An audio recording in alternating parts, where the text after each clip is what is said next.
আসসালামু আলাইকুম। আজকে আমরা মাছ কাটছি। আজকে কাতল মাছ ছিল।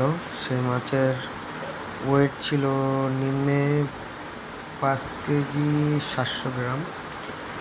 আর এটা কোনো জায়গা না, এটা স্বপ্ন ছিল। এটা প্রায় আমার কয়েকদিন আগের ভিডিও, কিন্তু আমি আপনাদের সাথে শেয়ার করতে যাচ্ছি, এর জন্য এই ভিডিওটা দেওয়া হয়েছে।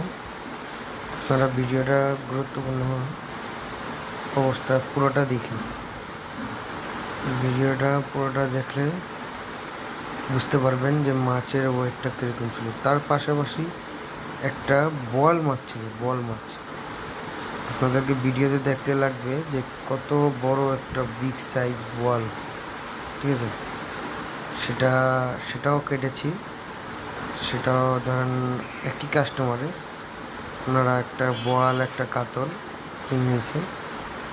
বোয়ালে ওয়েট বেশি ছিল না, বোয়ালে ওয়েট ছিল 2.5 কেজি মতন, মানে 2 কেজি 670 গ্রামের কাছাকাছি।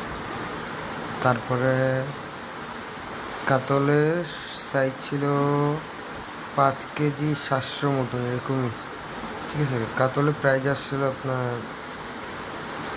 3660 টাকা, ঠিক আছে। আর বলের প্রাইস আসছিল 2400 টাকা। এসব মিলায় আমার ভিডিওটা কীরকম লাগছে কমেন্ট বক্সে কমেন্ট করেন, ঠিক আছে। আসসালামু আলাইকুম। ভালো থাকেন আপনারা। অবশ্যই আমার জন্য একটু দোয়া করেন। আল্লাহ হাফিজ।